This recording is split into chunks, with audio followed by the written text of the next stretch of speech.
Il est 19 h, bonsoir à toutes et à tous. Merci de nous rejoindre pour cette édition qu'on entame avec les titres de l'actualité.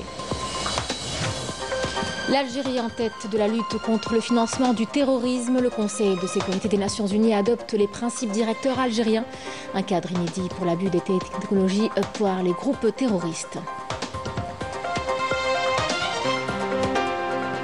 L'Algérie renforce l'indépendance économique et énergétique, notamment dans la région du Sahel. Début de l'exploitation pétrolière à Dosso, Niger, avec un soutien algérien en expertise et un transfert de compétences.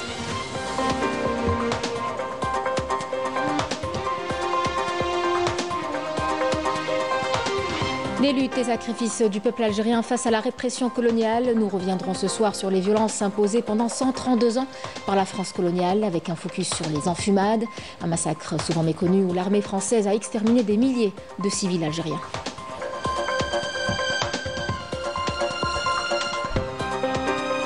Et puis nous terminerons avec la célébration du Nouvel An à Mazir, dans le sud du pays. Timimoun s'embrase pour Yenaïr de 1975. Le coup d'envoi des festivités a été donné aujourd'hui avec un riche programme qui met à l'honneur les traditions locales de l'Oasis rouge. Mesdames, Messieurs, bienvenue à vous. L'Algérie marque un tournant décisif sur la scène internationale dans la lutte contre le financement du terrorisme. Le Conseil de sécurité des Nations Unies adopte les principes directeurs de l'Algérie, un cadre inédit pour contrer l'usage abusif des nouvelles technologies par les groupes terroristes.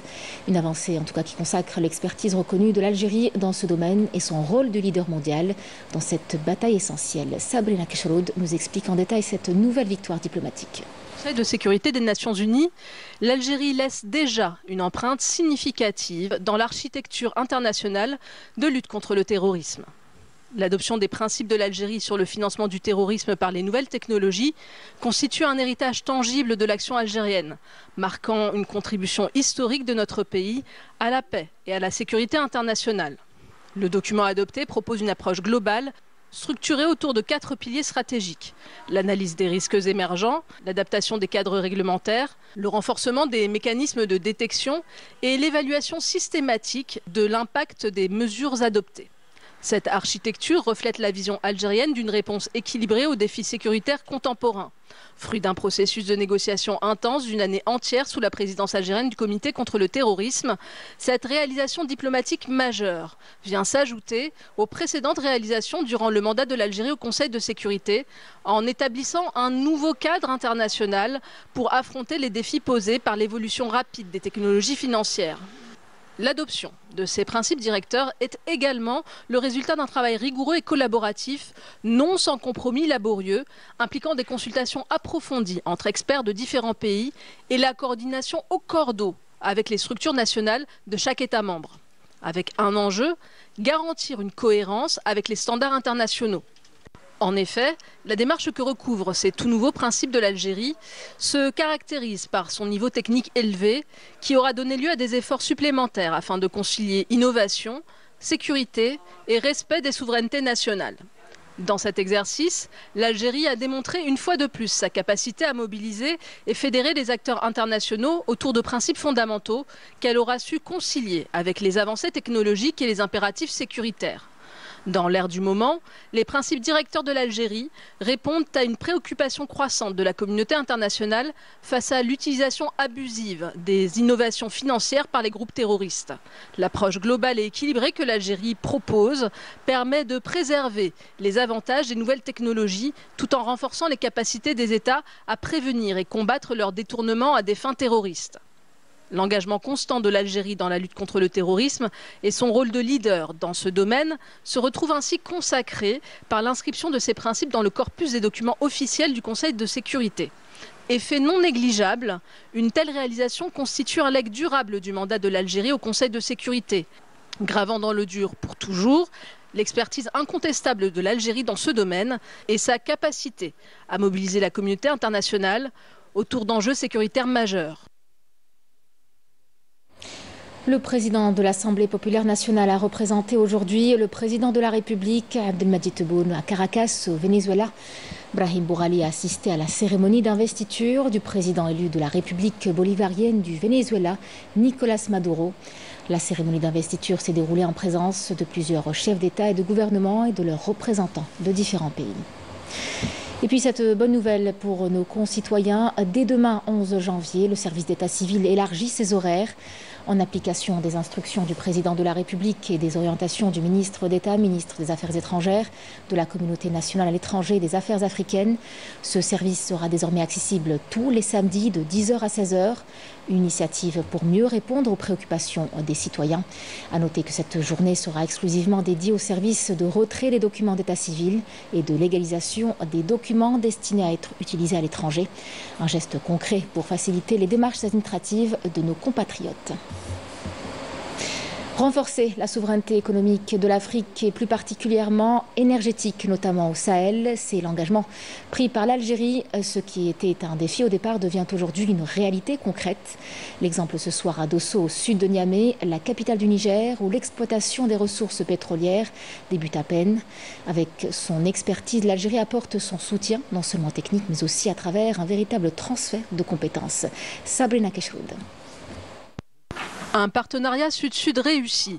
C'est l'excellent exemple du complexe de raffinage pétrolier de Dosso, ville du Niger, matérialisant à merveille la doctrine algérienne de soutien au développement des États frères d'Afrique. D'Alger à Niamey, puis Dosso, l'engagement est de renforcer le développement d'une industrie pétrolière et pétrochimique locale en transformant le pétrole brut en dérivés, mettant au service des frères africains le savoir-faire algérien. Un enjeu crucial de souveraineté au cœur du continent. L'intérêt pour nous de construire la raffinerie, c'est de livrer des matières premières, notamment l'essence, les GPL, pour le besoin national et aussi pour les besoins de l'AES. En somme, ce projet est d'un intérêt capital pour ce pays et nous nous attelons nous techniciens à faire tout pour que ce projet soit en place dans le délai imparti. Ce projet, très symbolique d'une nouvelle unité africaine, fait entrer l'Algérie dans une nouvelle étape de développement du géant Sonatrach, renforçant ainsi son activité au service de ses homologues africains. Une délégation technique algérienne présente au Niger depuis une semaine se fait ainsi l'artisane d'avancées certaines dans sa mission de dégager un plan d'action détaillé. Du concret donc, ouvrant une nouvelle ère de pleine souveraineté énergétique du Niger, mais aussi de tous les États du Sahel, de l'avis même du ministre de l'énergie nigérien. L'Algérie s'est engagée également à accueillir dans les différentes raffineries nos ingénieurs et techniciens supérieurs. Nous avons déjà présélectionné une quarantaine. Donc l'équipe de l'Institut algérien du pétrole sera à Niamey. Elle va, en tout cas, interroger, auditionner, s'intéresser avec cette équipe-là. Ensuite, elle va élaborer un programme de formation suivi d'un stage en immersion dans les différentes raffineries. Nous avons accompagné le groupe technique d'ingénieurs de nos homologues nigériens afin de mettre en place une feuille de route qui permettra la construction de la raffinerie de Dosso d'une capacité de production de 30 000 barils par jour, ce qui avoisine 1,5 million de tonnes annuellement. Nous les accompagnerons également dans la réalisation d'un complexe pétrochimique dans la même ville. Sonatrach s'engage à dispenser des formations théoriques au niveau de l'Institut algérien du pétrole et pratique au sein des raffineries d'Adarar et d'Arzeu au profit d'ingénieurs et de techniciens. La durée des formations variera selon les spécialités.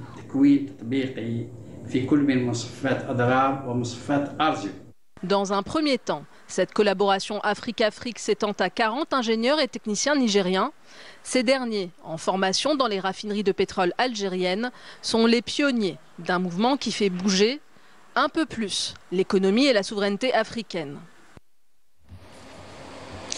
L'Algérie, c'est aussi une histoire de lutte et de sacrifice pour bâtir son indépendance, son présent et son avenir. Pendant 132 ans, la France coloniale a imposé un régime de violence et de répression en Algérie face à un peuple qui n'a jamais cessé de se battre pour sa liberté. Un lourd tribut a été payé, plus d'1,5 million de martyrs pour que vive l'Algérie libre et indépendante. Retour sur cette sombre page de notre histoire avec Bédéa Marni. Derrière ces images de l'Algérie victorieuse, une période noire de son histoire. Une période entachée de sang et de larmes, d'exactions, de massacres contre des innocents commis par la France coloniale qui a colonisé l'Algérie 132 ans. Les Algériens étaient assassinés et exécutés avec un sang-froid jamais égalé. Hommes, femmes et même des enfants n'étaient pas épargnés. Plus encore, la France coloniale a pratiqué les pires tortures de l'histoire de l'humanité. Affamé, assoiffé, le peuple algérien a subi les affres du colonialisme qui a adopté la politique de la terre brûlée.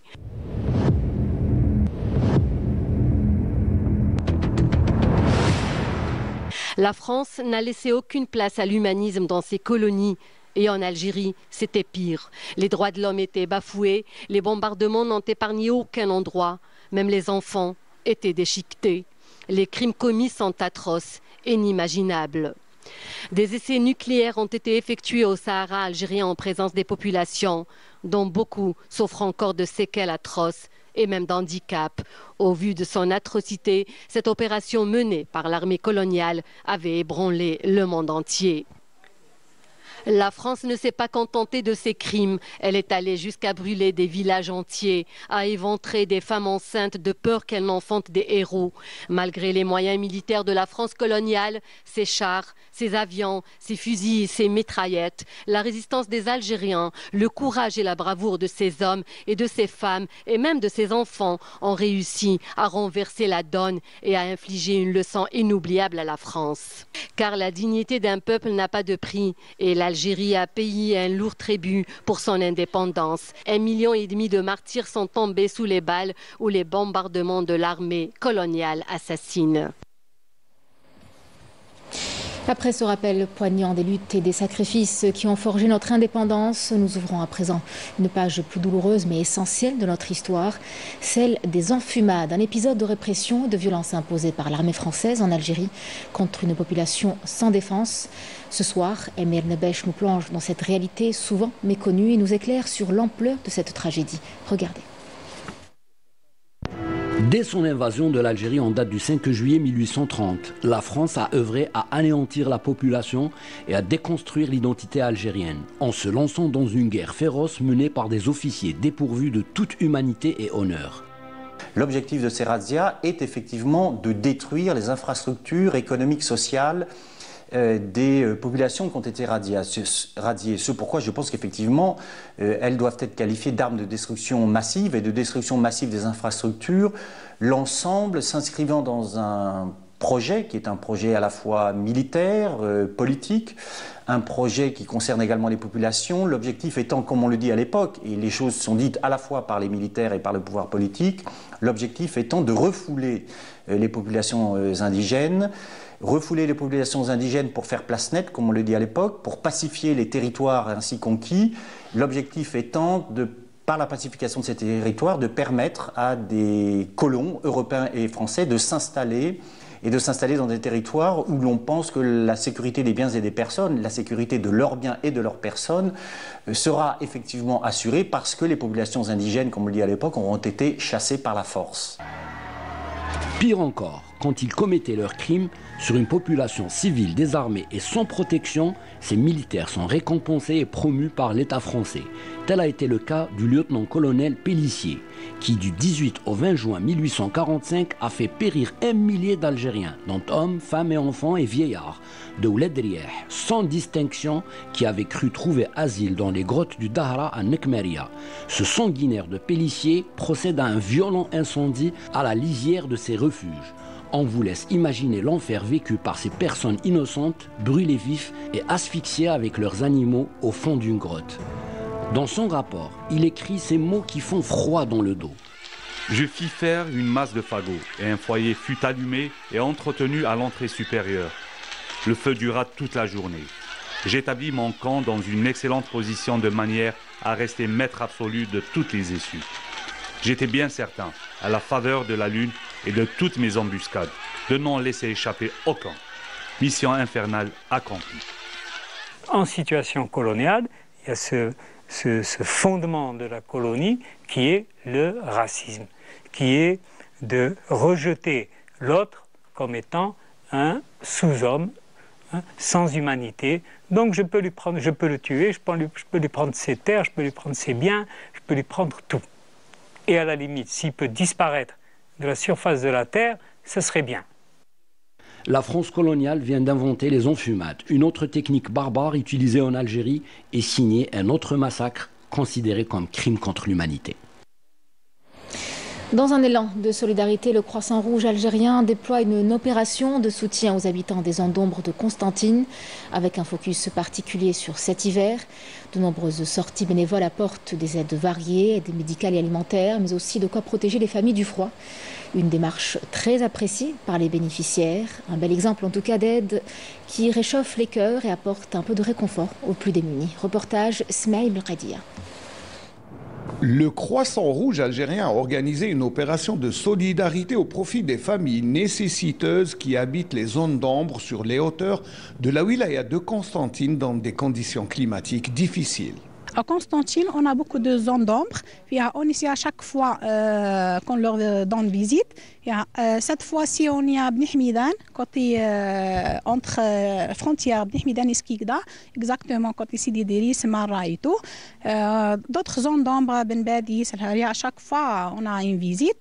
On est là pour une sortie de bénévolat pour aider les gens aux zones d'ombre. On a ramené des médicaments, on a des aides sociaux, des paniers alimentaires, des couvertures. Nous sommes toujours dans la campagne de hiver chaud. Nous sommes aujourd'hui dans la commune de Bni Hmidan. On a des aides pour les familles qui habitent ici. Des chauffages à gaz sont distribués, des couvertures, des médicaments, des colis alimentaires. Et toujours dans la poursuite des aides, toujours on est là. Ces gestes de solidarité ne laissent pas insensibles les familles qui accueillent ces aides avec beaucoup d'émotion. عندي هادي هادي عندك سطر بزاف؟ عندي هي شويه. ما عندكش امراض مزمنه؟ ما عندي حتى مرض. خلاص خليني نشوفهم. جاوني مرض الاولى وهذه الثانيه. Les éléments du Croissant Rouge sont venus 2 fois. La première fois était en 2022. Ils m'ont apporté une chaise roulante, de la literie, des aliments et même des médicaments. Ils sont revenus cette fois-ci pour veiller à ce que je ne manque de rien. Je suis très bien prise en charge et j'en suis profondément reconnaissante. Ils sont venus nous apporter leur aide et nous les remercions pour leur dévouement. Ici, nous n'avons pas accès au gaz. J'ai peur que le chauffage à gaz nous asphyxie.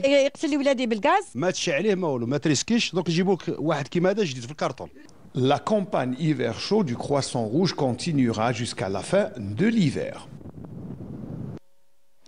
Placée sous le slogan Yenayer, l'authenticité de l'Algérie triomphante, tissée par les Qsour du Gourara, les festivités nationales de célébration du Nouvel An à Mézir, de 1975 et de la 5e édition du prix du président de la République de littérature et langue amazigh ont débuté dans la wilaya de Timimoun sous le haut patronage du président de la République Abdelmadjid Tebboune.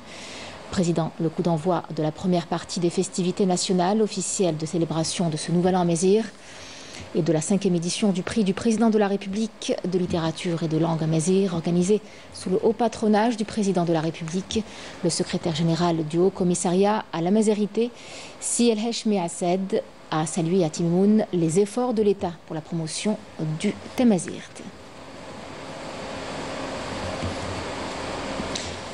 Puis vous le savez, Yenayer, c'est ce dimanche avec un riche programme qui promet de mettre en lumière les traditions locales de l'Oasis Rouge. Un événement qui chaque année attire de plus en plus de curieux et d'amoureux de culture, unissant toutes les générations autour de cette fête emblématique. Notre envoyé spécial à Timimoun, Saïd Amayouf. Timimoun, l'Oasis Rouge, est réputé pour sa célèbre place Bebe Soudan ou la Porte du Soudan, ayant constitué jadis le premier noyau de la naissance de la ville. Toute une symbolique abritant aujourd'hui le marché de Yenayer qui se veut un concept à même de propulser l'artisanat et le pur produit ancestral puisé dans les us et coutumes. Je représente la région de Tizi Ouzou. Dans le domaine la robe traditionnelle Tizi Ouzou par exemple, et puis j'ai d'autres aussi produits comme l'huile d'olive, les figues sèches berbères, le miel, le khel, tazolt, comme on dit nous en Kabyle. J'espère que ce métier puisse durer dans le temps et d'être éternellement transmis de génération en génération. Divers produits artisanaux rivalisant de créativité et d'inventivité à même de ravir plus d'un. Je suis vraiment très touché de voir cette diversité et cette richesse donc artisanale qui constitue réellement un potentiel, un vivier du développement économique. Donc il est temps qu'on revienne à ça pour réellement donner les jalons d'un développement réel et moderne à cette Algérie. Je souhaite que cet héritage sera précieusement préservé car il est puisé dans nos us et coutumes. Et certaines traditions sont en voie de disparition, il faut à tout prix les préserver. Le souk de Yenayer a fait l'objet d'une inauguration officielle s'inscrivant dans le sillage des festivités de l'an Amazigh. L'inauguration du marché de Yenayer se veut un nouveau concept pour accompagner les secteurs du tourisme, de l'environnement et autres domaines, car la célébration de l'an Amazigh revêt une symbolique toute particulière qui est celle de mettre en valeur le patrimoine immatériel de cette énorme diversité culturelle dont regorge l'Algérie. Nous avons constaté une forte affluence d'artisans venus des quatre coins du pays afin de démontrer la richesse des différentes cultures bien ancrées dans notre identité nationale. Nous avons eu l'occasion aujourd'hui à Timimoun, avant le début des festivités, de découvrir une Algérie, comme on dit, continent, avec toute sa diversité. Ce n'est pas qu'un slogan, mais c'est une réalité aujourd'hui, avec toute sa composante culturelle, identitaire. 3 jours durant, l'authenticité et la diversité culturelle, non seulement de cette région saharienne, en l'occurrence la perle du Gourara, mais également de toute l'Algérie, seront bien mises en évidence.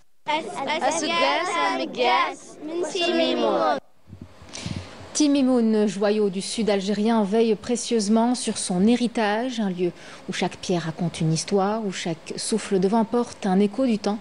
Un véritable trésor figé dans l'authenticité à découvrir et à transmettre. Carte postale de cette oasis rouge avec Kahina Acherchour et Hicham Daou.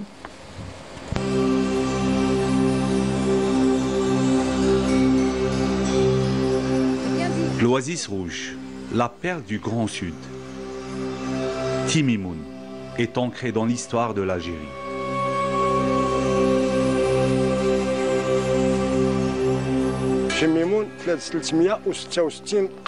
Timimoun compte 366 qsar. Avant, on l'appelait Gourara.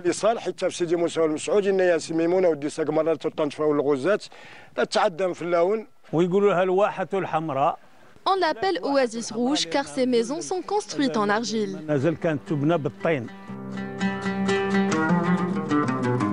Destination phare pour les touristes, Timimoun tient à préserver, à sauvegarder son précieux héritage architectural. Le CAPTER, le Centre algérien du patrimoine culturel bâti en terre, est chargé de cette mission à travers notamment des ateliers pratiques.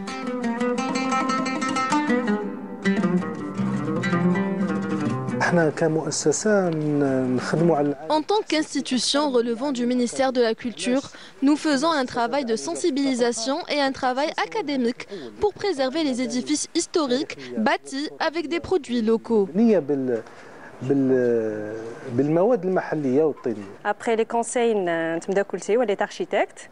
Donc 2019, elle insiste. Il faut voir le patrimoine pour découvrir, pour apprendre. On était venu en touriste et en voyant le CAPTER, j'ai été surprise de découvrir ses décorations et ses sculptures murales. C'est une découverte.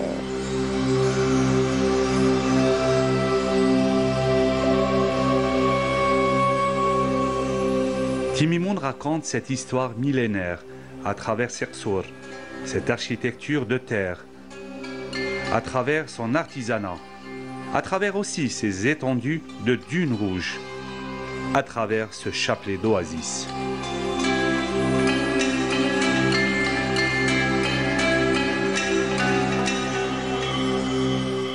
C'est la fin de ce journal. Merci à vous de l'avoir suivi. Je vous retrouve demain pour l'édition de la mi-journée à midi. Excellente soirée à vous.